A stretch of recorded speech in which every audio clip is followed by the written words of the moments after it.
शिक्षक भर्ती को लेकर छात्रों का धरना लगातार जारी है। आज धरने का दूसरा दिन है। आयोग की तरफ से कुछ प्रतिनिधि बात करने के लिए छात्रों से आए थे। क्या बातचीत हुई है, बात करते हैं। कोई रास्ता रास्ता यही निकल रहा है कि आयोग के उप सचिव ने एक बार फिर आखिरी आश्वासन मांगा है कि एक बार हमें और मौका दिया जाए। हम 15 दिन के अंदर बेसिक विभाग की बैठक कराकर सकारात्मक आपको रिजल्ट देंगे। आप आंदोलन धरने को समाप्त कर दें। हमारे द्वारा कहा गया है कि हम 7 वर्षों से केवल छले जा रहे हैं, इसलिए हम 15 दिन आंदोलन धरने में शांतिपूर्वक बैठेंगे। अगर हम सबका मांग नहीं पूरी होती है तो हम सब इस पे विशाल संख्या में धरने पे बैठने का काम करेंगे। और 1 तारीख तक उनको अल्टीमेट दिया गया है कि उन्होंने कहा हम बेसिक विभाग को पत्र लिखने वाले हैं।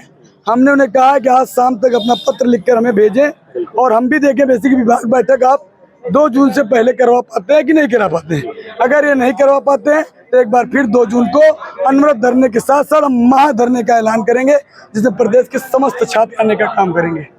ये बताइए, छात्रों की कुछ संख्या को लेकर कहीं आयोग प्रेशर तो नहीं बना रहा है? अभी कोई प्रेशर ऐसा नहीं है।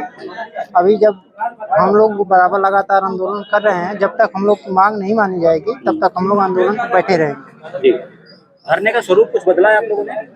धरने का स्वरूप बदलने का कोई प्रश्न नहीं है। बस ये है कि अनवरत धरना ये चलेगा जब तक वैकेंसी नहीं आएगी। नारा हमारा यही है कि भर्ती लेने आए हैं, भर्ती लेकर ही जाएंगे। तो जब तक प्राइमरी शिक्षक भर्ती नहीं जारी हो जाती है, क्योंकि पिछले 7-8 सालों से लगातार 12 लाख से ज़्यादा छात्र इस बीच में डीएलएड पास करके आ गए हैं। अगर हम प्रत्येक वर्ष 1.5 लाख भी मांगते हैं तो इतनी संख्या में बेरोजगार छात्र कहाँ जाएंगे, क्योंकि उन्हें आपने विशेष इसी कोर्स में प्रशिक्षित किया है तो इसी वैकेंसी के लिए बने हुए हैं। वो कहीं और भी नहीं देख सकते, क्योंकि 2 साल इसमें दिए हुए हैं तो उनकी सारी तैयारी डीएलएड स्तर की जो है शिक्षक भर्ती के लिए, तो उनके पास भविष्य में और कोई ऑप्शन भी नहीं दिखता कि उनके पास रोजगार के कोई अन्य साधन हो सकते हैं। तो ये मजबूरी है, जीवन और मरण का प्रश्न है, परिवारों के पालन पोषण का प्रश्न है कि उनका खर्चा कैसे चलेगा। क्योंकि कोई लोन लिया, बच्चा आया हुआ 3 लाख उसके पिताजी लोन लेके उसको डीएलएड कराए हुए हैं। ठीक है, प्राइवेट कॉलेजों में आप जान ही रहे हैं फीस का क्या इस स्तर चल रहा है। तो एक सपना देखा था कि हम अगर एक पीढ़ी में एक बच्चा भी नौकरी पा जाएगा तो उसकी पीढ़ियां सुधर जाएंगी, आने वाली जो नस्लें हैं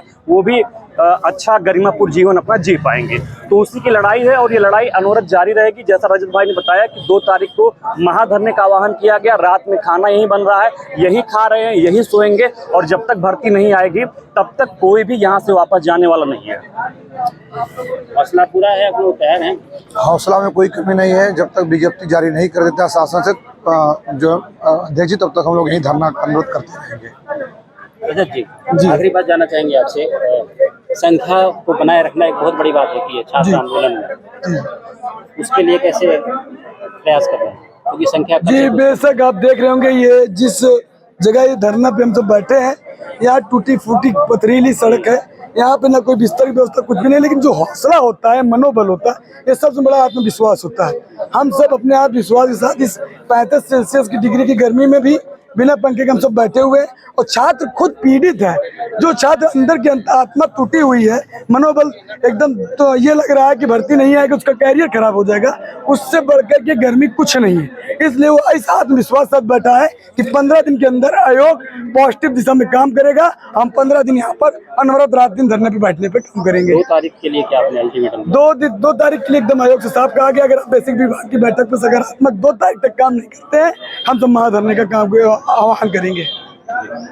तो अभी 2 तारीख तक का एक अल्टीमेटम दिया गया है छात्रों की तरफ से, और उसके बाद अगर आयोग की तरफ से कोई सकारात्मक रिजल्ट नहीं मिलता है, उत्तर नहीं मिलता है, तो छात्रों का कहना है कि फिर वो आगे का अपना महाधरना प्रदर्शन शुरू करेंगे। दिनेश सिंह, टीम 9 प्रयागराज।